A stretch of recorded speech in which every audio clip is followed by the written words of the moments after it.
और यूपी की तीनों सीटों पर लगातार अभी सपा आगे चल रही है। मैनपुरी लोकसभा, रामपुर और खतौली सीट पर सपा आगे है। मैनपुरी में डिंपल यादव करीब 35,000 वोटों से आगे चल रही हैं। एक निर्णायक मार्जिन उनके पास है। सपा के आसिम राजा ने भाजपा के आकाश सक्सेना को पीछे छोड़ दिया है। तीसरे राउंड में मदन भैया को 5,000 से ज्यादा की बढ़त मिल गई। अभी इससे पहले 3,000 की बढ़त उनके पास थी, लेकिन अब 5,000 के मार्जिन से वो आगे चल रहे हैं। तो उत्तर प्रदेश की तीनों उपचुनाव की जो सीटें हैं, इसमें समाजवादी पार्टी आगे चल रही है और मैनपुरी में तो एक बहुत बड़ा मार्जिन सामने आ गया है। इसको कह सकते हैं कि निर्णय में तब्दील हो सकता है अगले कुछ घंटों में। तीनों सीटों पर समाजवादी पार्टी आगे है। रामपुर में भी आकाश सक्सेना लगातार पिछड़ते जा रहे हैं, मार्जिन अब घट रहा है। खतौली में मदन भैया का आंकड़ा लगातार बढ़ रहा है। अभी 3,000 वोटों से वो आगे चल रहे थे, लेकिन अब 5,000 का उन्होंने आंकड़ा बना लिया है। और विधानसभा सीटों के हिसाब से अगर हम बात करें मैनपुरी में, तो देखिए मैनपुरी सदर में 1630 वोटों से आगे चल रही है डिंपल यादव। वहीं अगर हम बात करते हैं करहल की, तो यहां पर जो आंकड़ा है वो 13,665 पहुंच चुका है। भोगाव में 3,000 वोट से आगे चल रही है। जसवंत नगर में सबसे बड़ा मार्जिन है 23,000 का। और किसनी की बात करें तो 3,000 वोटों से डिंपल यादव आगे चल रही हैं। तो ये पूरी स्थिति है, यानी कि मैनपुरी लोकसभा क्षेत्र की 5 विधानसभाओं में एक भी ऐसी विधानसभा नहीं है जहां पर रघुराज शाक्त राहत की सांस ले सके। हर जगह उनकी हालत पस्त है। वीरेश जी हमारे साथ लगातार बने। वीरेश जी, अगर हम बात करें मैनपुरी की, रामपुर की, खतौली की, हर जगह बीजेपी के लिए टेंशन है और खतौली में भी मदन भैया का मार्जिन अब तेजी से बढ़ रहा है। 3,000 थे, 5,000 हो गए।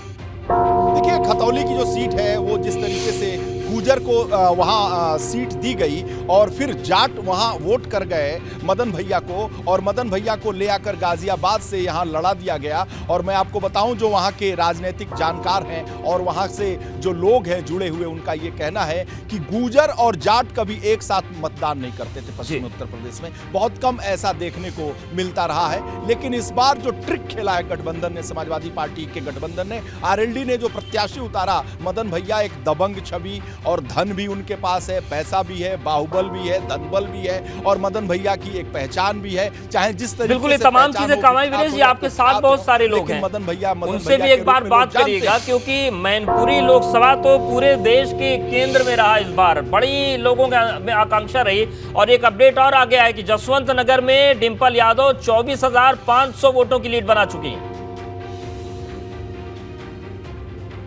देखिए, निश्चित रूप से यहाँ जो समर्थक खड़े हैं वो शिवपाल यादव के समर्थक हैं और ये हार्डकोर समर्थक हैं उनके। सवेरे से ही हमें, जब मैं यहाँ 5:30 बजे आया तो भी ये दरवाजे के आसपास टहल रहे थे, घूम रहे थे, आग ताप रहे थे। ये हार्डकोर उनके समर्थक हैं। और उम्र इनकी देखिए, ये साहब 25 साल 26 साल से ज़्यादा नहीं होंगे। क्या चाचा की उम्र होगी 60 साल से ऊपर, ये 25 साल के। और दीवानगी ऐसी कि सवेरे 5:30 बजे से।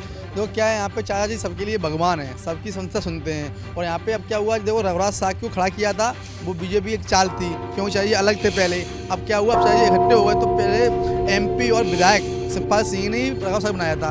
अब क्या हुआ, अब जो अपना बूथ ही हार गए। वो जो अपना बूथ था 187 ढोलपुर वाला, ढोलपुर खेड़ा वाला, वो 187 बूथ अपना खुद बूथ हार गए। अब समझ लो, जब अपना बूथ खुद हार गए, अब एमपी क्या बनेंगे। वो तो एक चाल थी, वो इनको खत्म कर दिया रघुराज साहब को। अब वो कभी जिंदगी में चुनाव नहीं लड़ पाएंगे। भी बहुत दीवाने लगते हो भाई, क्या कहोगे?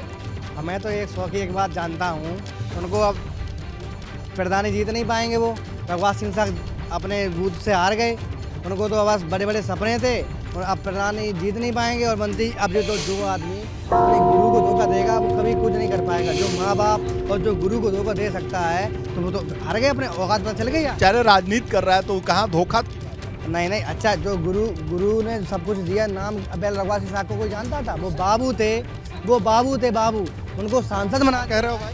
गुरुसंघ कपट। चलिए, तो उत्साह देखने को मिल रहा है, जिस तरीके से नतीजे सामने आ रहे हैं वीरेश जी, और कार्यकर्ताओं को उत्साह भी देखने को मिल रहा है। अब इस बीच एक बड़ी खबर आपको बता दें, पूरे नतीजों को लेकर क्या स्थिति है। यूपी की तीनों सीटों पर समाजवादी पार्टी लगातार आगे चल रही है। मैनपुरी की हालत आपने देखी, जहां से शुरुआती दौर से डिंपल यादव आगे चल रही है, लेकिन रामपुर और खतौली पर सबकी नजर बनी हुई थी। आगे पीछे का मुकाबला वहां पर चल रहा था। लेकिन अब ये बड़ा अपडेट है कि रामपुर में सपा के आसिम राजा ने भाजपा के आकाश सक्सेना को पीछे छोड़ दिया है। तो रामपुर में भी अब भाजपा पीछे होती हुई नजर आ रही है। खतौली सीट पर नजर डालें, मदन भैया यहां से बढ़त बनाते हुए नजर आ रहे हैं। राजकुमारी सैनी वो पीछे इस सीट से नजर आ रही है। तो तीनों सीटों पर उपचुनाव हुआ था, आज नतीजे आ रहे हैं और जिस तरीके नतीजे सामने आ रहे हैं उसमें शुरुआती दौर में समाजवादी पार्टी तीनों सीटों पर आगे चल रही है।